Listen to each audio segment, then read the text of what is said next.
కాంగ్రెస్ ను ఎంచుకొని కేసీఆర్ ను దించుకున్నది ఎందుకు? ఎవరైనా ఆలోచించండి ఎప్పుడైనా? ఉన్న చెట్లనేమో నరికేస్తారట, అమాయకమైన జింకలను రోడ్ల మీదకి వచ్చేటట్టు చేస్తారట, ఏనుగులు రోడ్ల మీదకి పోయేటట్టు చేస్తారట, నెమలులకు దిక్కు లేకుండా ఇండ్లలోకి వచ్చి ఇండ్ల మీద వాలేటట్టు చేస్తారు వీళ్ళు, అడవులను నాశనం చేసి. ఆ రామోజీ ఫిలిం సిటీ కంటే కూడా ఇంకా అతిపెద్ద ఫిల్మ్ సిటీ అజయ్ దేవగన్ గారు ఈ హైదరాబాద్ నిర్మించబోతున్నారట. అంటే ఒక ఒప్పందం అనేది కుదుర్చుకున్నారు ప్రభుత్వంతో. రామోజీ ఫిలిం సిటీ కంటే ధీటుగా మనకు ఇంకొక ఫిల్మ్ సిటీ ఈ హైదరాబాద్ కు అవసరం ఉన్నదా? రేవంత్ గారు, ఇంకొక ఐటీ మంత్రి శ్రీధర్ బాబు గారు దావూస్ పోయి అద్భుతంగా 2 లక్షల కోట్ల పెట్టుబడులు తెలంగాణకు తీసుకొచ్చిండ్రు. బీఆర్ఎస్ లకు కడుపు మండి అబద్ధ ప్రచారాలు చేస్తున్నారు. దయచేసి ఈనోలు దాగుర్రని పబ్లిసిటీ చేసుకున్నారు. ఏవి మరి 2 లక్షల కోట్ల పెట్టుబడులు ఏవి? ఇన్ని కోట్లు మీరు డ్రోన్ల మీద పెడతారు, లోగాల మీద పెడతారు, పేర్ల మీద పెడతారు, ఊర్ల మీద పెడతారు, బొందలగడ్డల కాడ పెడతారు, శిల్కలలో పెడతారు, షేన్లలో పెడతారు. అది కేసీఆర్ అవని, రేవంత్ రెడ్డి అవని, కాంగ్రెస్ అవని, బీజేపీ అవని, కిషన్ రెడ్డి అవని, రామచంద్రరావు అవని, ఎవరైనా అవని, వారి ఆత్మ బలిదానైన అమరుల యొక్క కుటుంబ సభ్యులకు న్యాయం చేయనంత వరకు మీరు ఈ రాష్ట్రంలో ఎన్ని ఘనతలు సాధించినా కూడా అది ఉత్తదే. నమస్తే, వెల్కమ్ టు కేఆర్ టాక్స్. నేను మీ సింహాద్రి. మన తెలంగాణ రాష్ట్ర ప్రభుత్వం, కాంగ్రెస్ సర్కారు ఈ నెల అంటే ఇప్పుడు ఈ డిసెంబర్ 8, 9 తారీఖున తెలంగాణ రైజింగ్ గ్లోబల్ సమ్మిట్ని నిర్వహించనున్నది. మరి దీనివల్ల మనకు ఉపయోగాలు ఏంది? దీనివల్ల మనకు లాభాలు ఏంది? అసలు ఈ గ్లోబల్ సమ్మిట్ను నిర్వహించడం వల్ల ప్రభుత్వం యొక్క ఉద్దేశం ఏంది?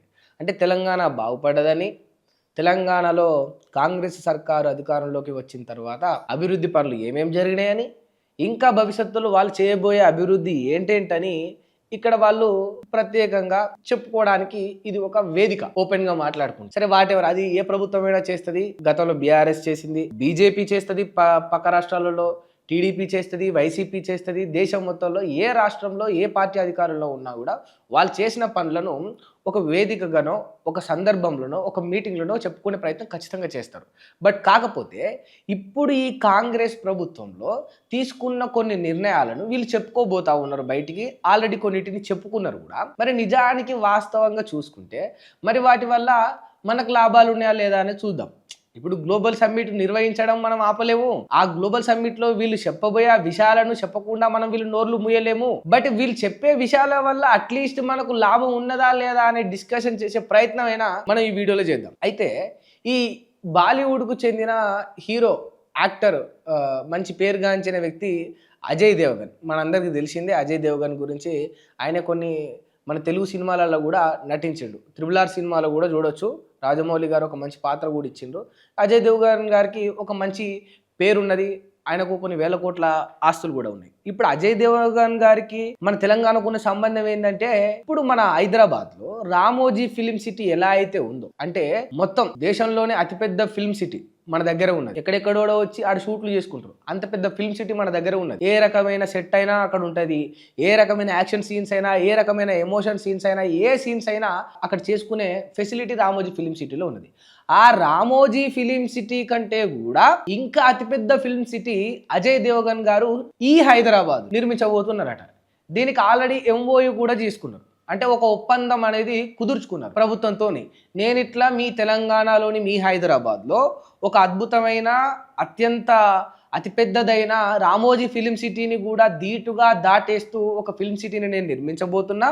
దానికి మీ సహకారం, సాయం, మీ ఒప్పందం మాకు కావాలి అని అజయ్ దేవగన్ గారు కోరితే, దానికి తెలంగాణ ప్రభుత్వం, ఈ కాంగ్రెస్ సర్కారు కూడా ఎస్ చెప్పి ఒక MOUను కూడా వీళ్ళు కుదుర్చుకున్నారు. ఆ ఒప్పందాన్ని వీళ్ళు చేసేసుకున్నారు. అయితే ఇప్పుడు పాయింట్ ఏంటంటే, రామోజీ ఫిలిం సిటీ కంటే ధీటుగా మనకు ఇంకొక ఫిల్మ్ సిటీ ఈ హైదరాబాద్కు అవసరం ఉన్నదా అనేది ఇక్కడ క్వశ్చన్. సరే, అవసరం ఉండొచ్చు. ఇంకో ఫిల్మ్ సిటీ రావడం వల్ల ఫిల్మ్ ఇండస్ట్రీ ఇంకా డెవలప్ అవుతుండొచ్చు. ఇంకో పెద్ద ఫిల్మ్ సిటీ ఉండడం వల్ల పక్క రాష్ట్రాల నుంచి కావచ్చు, ఈ రాష్ట్రాల నుంచి కావచ్చు, సినిమా ఇండస్ట్రీ వైపు మొగ్గు చూపే వాళ్ళ సంఖ్య పెరుగుతుండొచ్చు, వాళ్ళ ఇంట్రెస్ట్ పెరుగుతుండొచ్చు.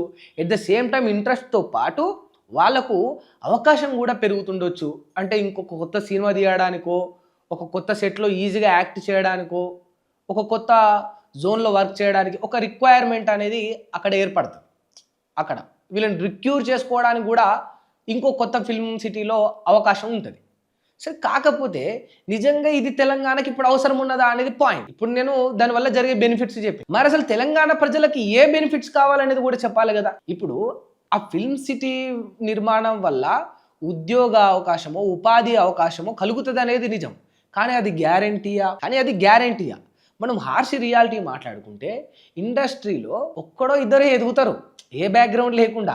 ఆ ఒక్కడో ఇద్దరినో ఎగ్జాంపుల్కి చూపించి ఎవరు చెప్పిండ్రు ఆ ఇండస్ట్రీలో బ్యాక్గ్రౌండ్ కావాలని, టాలెంట్ ఉంటే సరిపోతుంది అంట. బట్ నిజానికి ఏ బ్యాక్గ్రౌండ్ లేకుండా టాలెంట్ తోటి ఎదిగిన హీరోలను మనం 3-4 చెప్తాం. బట్ ఏ టాలెంట్ లేకుండా బ్యాక్గ్రౌండ్ నుంచి వచ్చిన హీరోలు ఇక్కడ చాలా మంది ఉన్నారు. సో ఇండస్ట్రీలో ఏం నడుస్తుంది అనేది మనకి ఇక్కడ చాలా క్లియర్ గా కనిపిస్తా ఉంది. మరి ఇప్పుడు జనాలకి ఏం కావాలి? అరే గ్యారంటీ లేని ఉపాధిని కల్పించడం కావాలా, ఒక గ్యారంటీ గల ఉపాధిని జనాలకు కల్పించడమా? సో ఆబ్వియస్గా ప్రభుత్వం చేయాల్సింది ఒక స్థిరమైనది, ఒక గ్యారంటీ ఇవ్వగలిగేది కావాలి. అంటే ఒక కార్పొరేట్ కంపెనీ పెట్టుబడిగా తీసుకొస్తే ఒక ఏడాది పాటు వీళ్ళకు ఖచ్చితంగా ఒక బాండ్, ఒక గ్యారంటీ ఉండాలి. వీళ్ళు ఆ ఉద్యోగంలో చేరితే ఒక ఏడాది దాకా వీళ్ళ జాబ్ సెక్యూర్గా ఉంటుంది, ఓ 2 ఏళ్ళ దాకా వీళ్ళ జాబ్ సెక్యూర్గా ఉంటుంది, ఓ 3 ఏళ్ళ దాకా వీళ్ళ ఉపాధికి ఏం డోకా ఉండదు, వీళ్ళు ఖచ్చితంగా ప్రతి నెలకి 25,000 ఎత్తుతారు, ఏడాదికి వీళ్ళ జీతం ఇంక్రీజ్ అవుతుంది అని ఒక గ్యారంటీ కావాలి కదా. అసలు నిజంగా డెవలప్మెంట్ అంటే అది కదా. ఇప్పుడు హైదరాబాద్లో ఒక 4 ఫిల్మ్ ఇండస్ట్రీలు డెవలప్ అయిపోయి 4 ఫిల్మ్ సిటీలు మంచిగా కట్టేసి, ఇప్పుడు ఇంకోటి ఆ అంతేరా ఎంతరణో కానీ ఆ పార్క్ ఒకటి ఉన్నది, ఈ అంబానీ ఫ్యామిలీకి చెందింది. సరే ఆ పార్క్ వల్ల దానివల్ల మంచిగా జరుగుతుండొచ్చు, రెస్క్యూ చేస్తుండొచ్చు, జంతువులను రక్షిస్తుండొచ్చు, జంతువులను పెంచుతుండొచ్చు, బెనిఫిట్స్ అయి ఉంటుండొచ్చు, వాట్ ఎవర్, నేను దాన్ని కాదనను. బట్ కాకపోతే దాని అవసరమే ఉన్నదా? ఇక్కడ ప్రభుత్వం చేసే పనులు చూస్తే నవ్వాలా ఏడవాలా కూడా అర్థం కాదు. ఉన్న చెట్లనేమో నరికేస్తారట, అమాయకమైన జింకలను రోడ్ల మీదకి వచ్చేటట్టు చేస్తారట, ఏనుగులు రోడ్ల మీదకి పోయేటట్టు చేస్తారట, నెమలులకు దిక్కు లేకుండా ఇండ్లలోకి వచ్చి ఇండ్ల మీద వాలేటట్టు చేస్తారు వీళ్ళు, అడవులను నాశనం చేసి. దామగుండంలో గట్లే చేసిండ్రు, హెచ్సివి భూముల విషయాలు అట్లే చేసిండ్రు. ఇప్పుడు వీళ్ళాట జంతువులను సంరక్షించే ఒక సంస్థకో, ఒక కంపెనీకో, ఒక పార్కుకో తావిస్తారట. ఇక చెప్పుడు ఎట్లున్నది చెప్పుండ్రు, ఈడే కడుపు మీద కొట్టి ఈడే మనకు అన్నం వండుతాడట. ఇదా అసలు నిజంగా ఒక రూపకల్పన? ఏ గవర్నమెంట్కి అయినా సరే, ఏ వ్యక్తికైనా సరే, ఏ సంస్థకైనా సరే ఒక కార్యాచరణ మొదలుపెట్టేటప్పుడు, ఒక పని చేసేటప్పుడు ఒక రూపకల్పన. ఇగో నా స్టాండ్ ఇది, నేను తీసుకునే నిర్ణయం ఇది, దీనివల్ల ఇక్కడ ఇన్ని పెట్టుబడులు వస్తాయి, ఇన్ని ఉద్యోగాలు వస్తాయి, ఈ ఉద్యోగాలకి ఇంత గ్యారెంటీ ఉంటుంది, దీనివల్ల ఇంతమంది లబ్ధి చెందుతారు, ఫలానా కులం వాళ్ళు, ఫలానా మతం వాళ్ళు, లేకపోతే ఏ కులం, ఏ మతం, ఏ భేదం లేదు, అందరికీ లబ్ధి జరుగుతుంది. ఇది కదా, ఈ క్లారిఫికేషన్ కావాలి కదా. అసలు క్లారిఫికేషనే లేదే. మీరు తెస్తా అన్న పార్కుల వల్ల క్లారిఫికేషన్ లేదు, మీరు అంటున్న ఫిలిం సిటీ విషయంలో క్లారిఫికేషన్ లేదు. అసలు ఈ గ్లోబల్ సమ్మిట్ నిర్వహించే దీని యొక్క విధానం వెనుక ఉద్దేశం అసలు క్లారిటీగా ఎవరికి తెలియట్లేదే. అంటే ఎన్ని లక్షల మంది జీవితాలు మారుతా ఉన్నాయి, ఎన్ని లక్షల ఉద్యోగాలు రాబోతా ఉన్నాయి. గతంలో మీరే అన్నారు 2 లక్షల కోట్ల పెట్టుబడులు తెలంగాణకు రాబోతా ఉన్నాయి. రేవంత్ గారు, ఇంకొక ఐటీ మంత్రి శ్రీధర్ బాబు గారు దావూస్ పోయి అద్భుతంగా 2 లక్షల కోట్ల పెట్టుబడులు తెలంగాణకు తీసుకొచ్చిండ్రు.